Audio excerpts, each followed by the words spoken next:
CIET NCERT द्वारा प्रस्तुत है कक्षा 6 की गणित की पाठ्यपुस्तक का ध्वनि पाठ।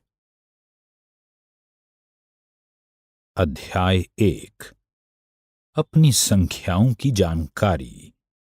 पृष्ठ 22। 1.3.6 योग अथवा अंतर का आकलन। जैसा कि हमने ऊपर देखा, हम एक संख्या को किसी भी स्थान तक सन्निकटित कर सकते हैं। व्यापारी ने धनराशि को निकटतम हजारों तक सन्निकटित किया और संतुष्ट हो गया कि उसके पास पर्याप्त धनराशि है।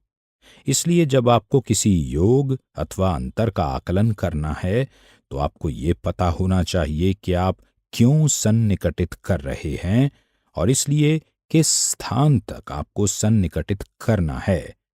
निम्नलिखित उदाहरणों को देखिए। उदाहरण 5, 5290 जमा 17,986 का आकलन कीजिए। हल। हम देखते हैं कि 17,946 5,290 से बड़ा है।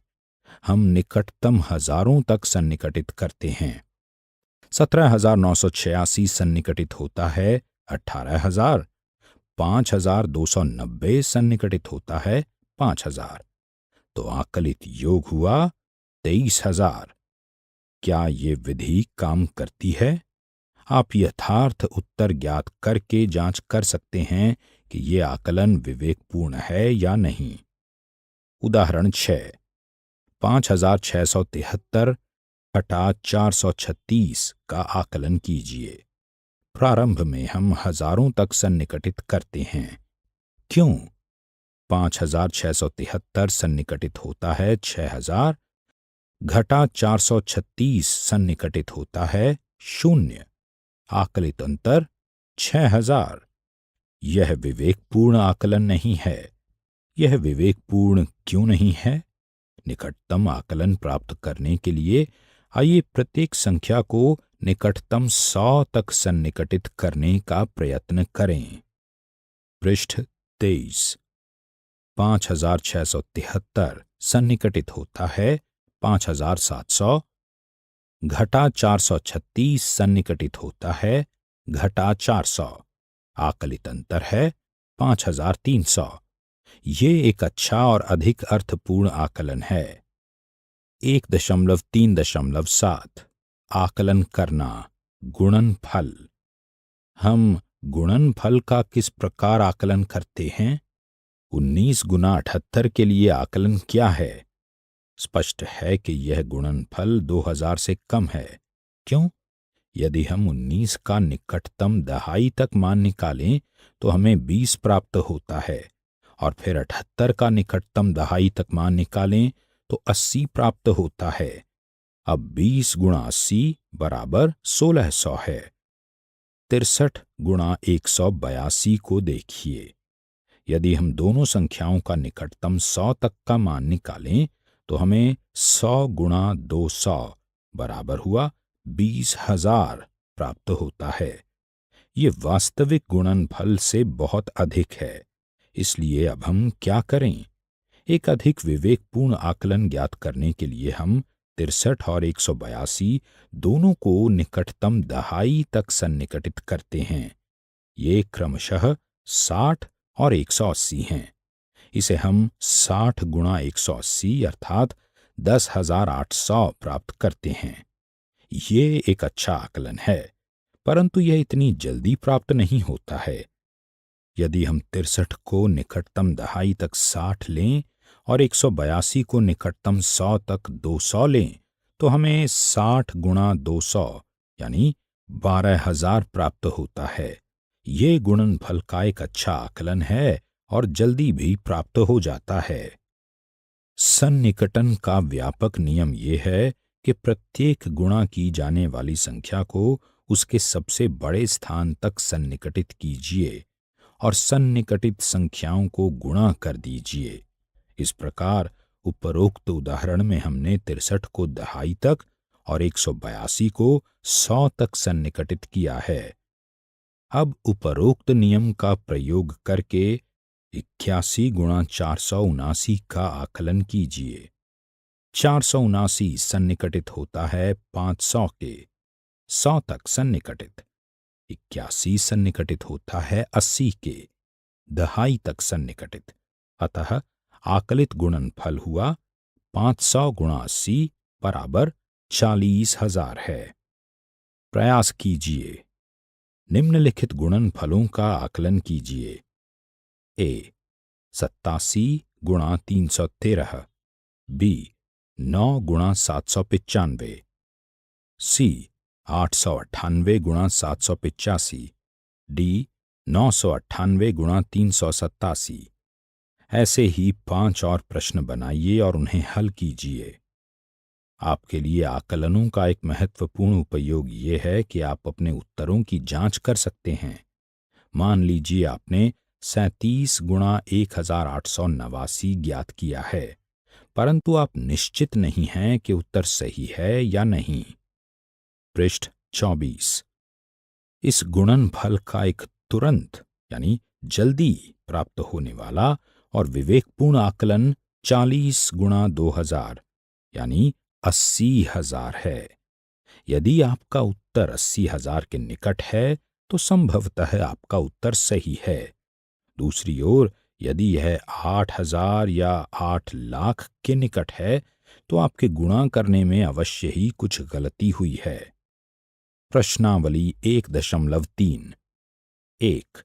व्यापक नियम का प्रयोग करते हुए निम्नलिखित में से प्रत्येक का आकलन कीजिए। ए 730 जमा 998, बी 796 घटा 314, सी 12,904 जमा 2,888, डी 28,292 घटा 21,496। जोड़ने, घटाने और उनके परिणामों के आकलन के 10 और उदाहरण बनाइए। 2. एक मोटे तौर पर यानी रफ आकलन 100 तक सन्निकटन और एक निकटतम आकलन यानी 10 तक सन्निकटन दीजिए। ए 439 जमा 334 जमा 4,317, बी 1,08,734 घटा 47,599, सी 8,325 घटा 491, डी 4,89,348 जमा 48,365। ऐसे 4 और उदाहरण बनाइए। 3. व्यापक नियम का प्रयोग करते हुए निम्नलिखित गुणनफलों का आकलन कीजिए। ए 578 गुणा 161, बी 5,281 गुणा 3,491, सी 1,291 गुणा 592, डी 9,250 गुणा 29। ऐसे 4 और उदाहरण बनाइए। 1.4 कोष्ठकों का प्रयोग। मीरा ने बाजार से 6 अभ्यास पुस्तिकाएं खरीदीं जिनका मूल्य 10 रुपये प्रति पुस्तिका था। उसकी बहन सीमा ने इसी प्रकार की 7 अभ्यास पुस्तिकाएं खरीदीं। उनके द्वारा दी गई कुल धनराशि ज्ञात कीजिए। सीमा ने धनराशि इस प्रकार परिकलित की: 6 गुणा 10 जमा 7 गुणा 10 बराबर 60 जमा 70, उत्तर 130 रुपये। मीरा ने धनराशि इस प्रकार परिकलित की: 6 जमा 7 बराबर 13 और 13 गुणा 10, उत्तर 130 रुपये। आप देख सकते हैं कि सीमा और मीरा के उत्तर प्राप्त करने की विधियों में कुछ अंतर है, परंतु दोनों के उत्तर समान हैं और प्राप्त परिणाम सही है। क्यों? सीमा ने कहा कि मीरा ने 7 जमा 6 गुणा 10 करके उत्तर प्राप्त किया है। अप्पू बताता है कि 7 जमा 6 गुणा 10 बराबर हुआ 7 जमा 60 बराबर हुआ 67 है। लेकिन मीरा ने जो उत्तर प्राप्त किया है वह यह नहीं है। बस तीनों विद्यार्थी उलझन में पड़ जाते हैं। ऐसी स्थितियों में उलझन दूर करने के लिए हम कोष्ठकों यानी ब्रैकेट्स का प्रयोग कर सकते हैं। हम कोष्ठकों का प्रयोग करके 6 और 7 को मिलाकर एक समूह बना सकते हैं, जो दर्शाएगा कि इस समूह को एक अकेली संख्या समझा जाए। पृष्ठ 25, जिससे उत्तर इस प्रकार प्राप्त होता है। कोष्ठकों में 6 जमा 7 गुणा 10 बराबर 13 गुणा 10। यह वही है जो मीरा ने किया है। उसने पहले 6 और 7 को जोड़ा और फिर प्राप्त योग को 10 से गुणा कर दिया। कोष्ठकों का प्रयोग यह स्पष्ट रूप में हमें बताता है कि पहले कोष्ठकों के अंदर दी हुई संख्याओं को एक अकेली संख्या के रूप में बदलिए और फिर बाहर दी हुई संक्रिया कीजिए, जो यहां 10 से गुणा करना है। प्रयास कीजिए। 1. कोष्ठकों का प्रयोग करते हुए निम्नलिखित में से प्रत्येक के लिए व्यंजक लिखिए। ए 9 और 2 के योग की 4 से गुणा। बी 18 और 6 के अंतर को 4 से भाग। सी 45 को 3 और 2 के योग के तिगुने से भाग देना। 2. कोष्ठकों में 5 जमा 8 गुणा 6 के लिए 3 विभिन्न स्थितियां लिखिए। ऐसी एक स्थिति है, सोहनी और रीता ने 6 दिन कार्य किया। सोहनी 5 घंटे प्रतिदिन कार्य करती है और रीता 6 घंटे प्रतिदिन कार्य करती है। दोनों ने एक सप्ताह में कुल कितने घंटे कार्य किया? 3. निम्नलिखित के लिए 5 स्थितियां लिखिए जहां कोष्ठकों का प्रयोग आवश्यक हो। ए 7 गुणा कोष्ठकों में 8 घटा 3। बी कोष्ठकों में 7 जमा 2 कोष्ठकों में 10 घटा 3। 1.4.1 कोष्ठकों का प्रसार यानी खोलना हटाना। अब देखिए कि किस प्रकार कोष्ठकों के प्रयोग और उनके प्रसार यानी खोलने या हटाने से हमें अपने कार्य को क्रमबद्ध रूप से करने में सहायता मिलती है। क्या आप सोचते हैं कि कोष्ठकों का बिना प्रयोग किए जिन चरणों का हम पालन कर रहे हैं उन्हें समझ पाएंगे? 1. 7 गुणा 109 बराबर 7 गुणा कोष्ठकों में 100 जमा 9 बराबर 7 गुणा 100 जमा 7 गुणा 9 बराबर 700 जमा 63 बराबर 763। 2. 102 गुणा 103 बराबर कोष्ठकों में 100 जमा 2 गुणा कोष्ठकों में 100 जमा 3 बराबर 100 गुणा 100 जमा 2 गुणा 100 जमा 100 गुणा 3 जमा 2 गुणा 3 बराबर 10,000 जमा 200 जमा 300 जमा 6 बराबर 10,000 जमा 500 जमा 6 बराबर 10,506। 3. 17 गुणा 109 बराबर कोष्ठकों में 10 जमा 7 गुणा 109 बराबर 10 गुणा 109 जमा 7 गुणा 109 बराबर 10 गुणा कोष्ठकों में 100 जमा 9 जमा 7 गुणा कोष्ठकों में 100 जमा 9 बराबर 10 गुणा 100 जमा 10 गुणा 9 जमा 7 गुणा 100 जमा 7 गुणा 9 बराबर 1000 जमा 90 जमा 700 जमा 63 बराबर 1790 जमा 63 बराबर 1853। 1.5 रोमन संख्यांक। अभी तक हम हिंदू अरेबिक संख्यांकों यानी हिंदू अरेबिक न्यूमरल्स की पद्धति का ही प्रयोग करते रहे हैं। यह एकमात्र संख्यांक पद्धति नहीं है। संख्यांक लिखने की पुरानी पद्धतियों में से एक पद्धति रोमन संख्यांकों यानी रोमन न्यूमरल्स की पद्धति है। पृष्ठ 26।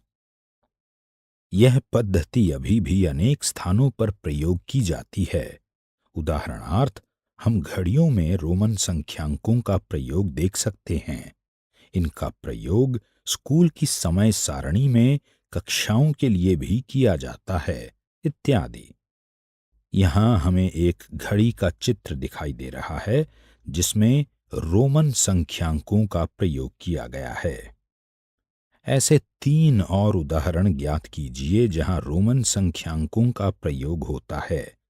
रोमन संख्यांक I, I I, I I I, I V, V, V I, V I I, V I I I, 1x, x। क्रमशः संख्याएं 1, 2, 3, 4, 5, 6, 7, 8, 9 और 10 व्यक्त करते हैं। इसके बाद 11 के लिए xi और 12 के लिए xii, ऐसे ही 20 के लिए xx का प्रयोग होता है। इस पद्धति के कुछ और संख्यांक संगत हिंदू अरेबिक संख्यांकों के साथ इस प्रकार हैं: I 1, V 5, X 10, L 50, C 100, D 500, M 1000।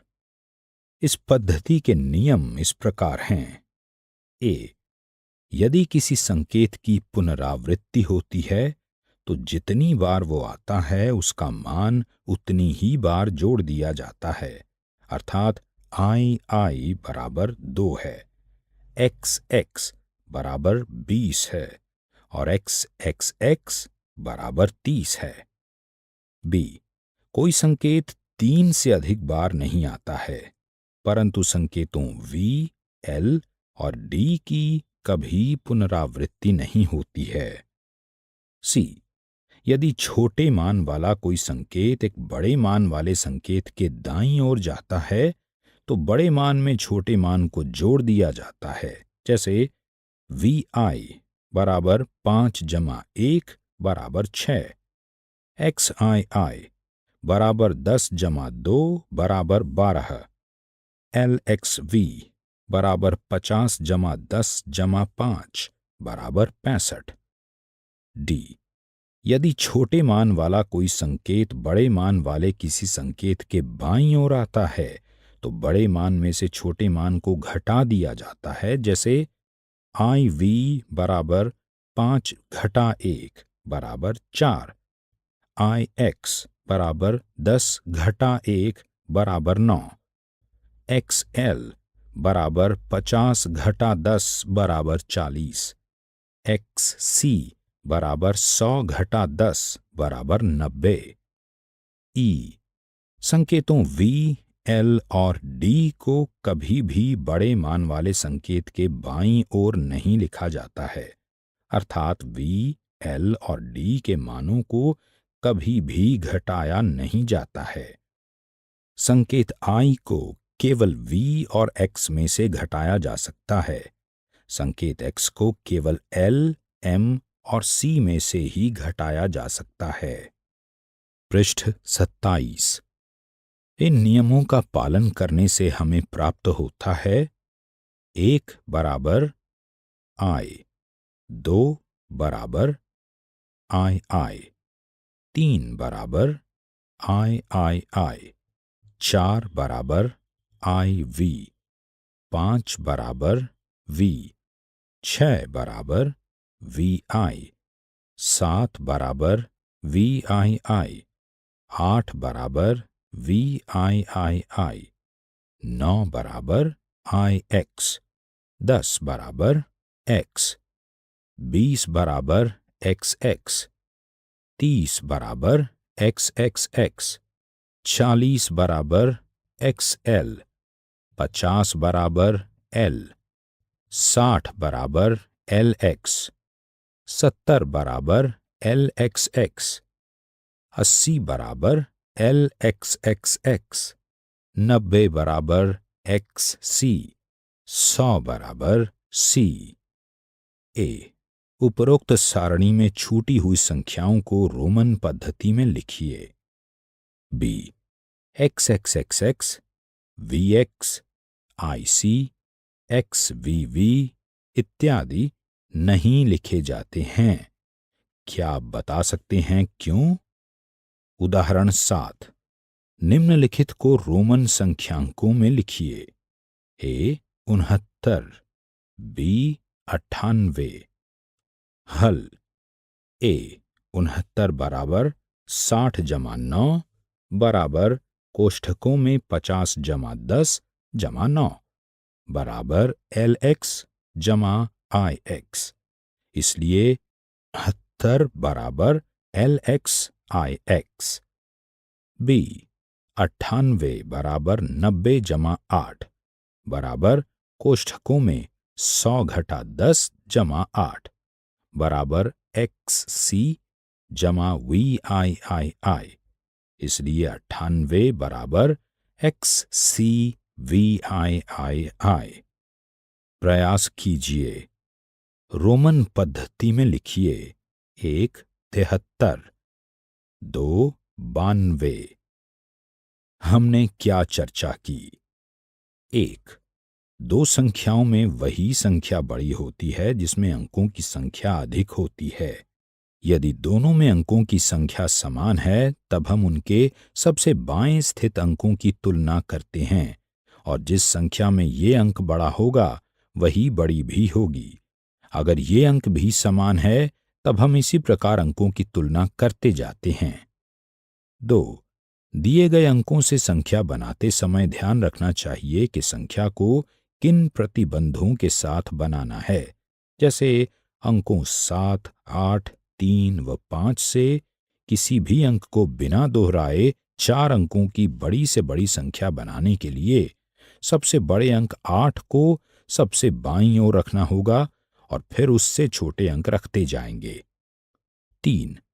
4 अंकों की सबसे छोटी संख्या 1000 है, जिसका अर्थ है कि 3 अंकों की सबसे बड़ी संख्या 999 होगी। 5 अंकों की सबसे बड़ी संख्या 10,000 है, जिसका अर्थ है कि 4 अंकों की बड़ी से बड़ी संख्या 9,999 है। पृष्ठ 28। इसी प्रकार आगे 6 अंकों की छोटी से छोटी संख्या 1,00,000 है, जिसका अर्थ है कि 5 अंकों की बड़ी से बड़ी संख्या 99,999 है। यही क्रम और बड़ी संख्याओं के लिए भी लागू होता है। 4. अल्प विरामों का प्रयोग संख्याओं के लिखने तथा पढ़ने में सहायता करता है। भारतीय संख्यांकन पद्धति में पहला अल्प विराम दाईं ओर से प्रारंभ कर 3 अंकों बाद और बाकी 2-2 अंकों बाद लगाए जाते हैं और ये अल्प विराम क्रमशः हजार, लाख व करोड़ को अलग अलग करते हैं। अंतर्राष्ट्रीय संख्यांकन पद्धति में अल्प विराम दाईं ओर से प्रारंभ कर 3-3 अंकों के बाद लगाए जाते हैं। 3 और 6 अंकों के बाद अल्प विराम क्रमशः हजार व मिलियन को अलग अलग करते हैं। 5. दैनिक जीवन में अनेक स्थानों पर हमें बड़ी बड़ी संख्याओं की भी आवश्यकता होती है, जैसे किसी विद्यालय में विद्यार्थियों की संख्या, गांव या शहर की जनसंख्या, बड़े बड़े लेन देन में धन तथा 2 बड़े शहरों के बीच की दूरी। 6. याद रखिए, किलो का अर्थ है हजार, सेंटी का अर्थ है 100वां भाग तथा मिली का अर्थ है 1000वां भाग। इस प्रकार 1 किलोमीटर बराबर 1000 मीटर, 1000 मीटर बराबर 100 सेंटीमीटर बराबर 1000 मिलीमीटर। 7. अनेक स्थितियों में हमें पूर्णतया सही सही संख्याओं की आवश्यकता नहीं होती, बल्कि एक उपयुक्त आकलन से ही काम चल सकता है। जैसे एक अंतर्राष्ट्रीय हॉकी मैच के दर्शकों की संख्या बताने के लिए कह देते हैं कि लगभग 51,000 दर्शकों ने मैच देखा। यहाँ हमें दर्शकों की सही संख्या की आवश्यकता नहीं है। 8. आकलन में किसी संख्या को एक वांछित मात्रा तक परिशुद्ध करना होता है। जैसे 4117 का सन्निकटन हजारों में 4000 तथा सैकड़ों में 4100 किया जा सकता है, जो आवश्यकता पर निर्भर करता है। 9. अनेक स्थितियों में हमें संख्याओं पर संक्रियाओं के फलस्वरूप प्राप्त परिणामों का भी आकलन उपयोगी सिद्ध होता है। ऐसे आकलनों में हम पहले प्रयोग होने वाली संख्याओं को सन्निकटित कर शीघ्रता से परिणाम प्राप्त कर लेते हैं। अभी आप सुन रहे थे कक्षा 6 की गणित की ध्वनि पाठ्य पुस्तक। वाचन स्वर गौरव मारवा। निर्माण सहयोग सौम्या मलिक। निर्माण विमलेश चौधरी। तथा प्रस्तुति CIET NCERT नई दिल्ली, भारत।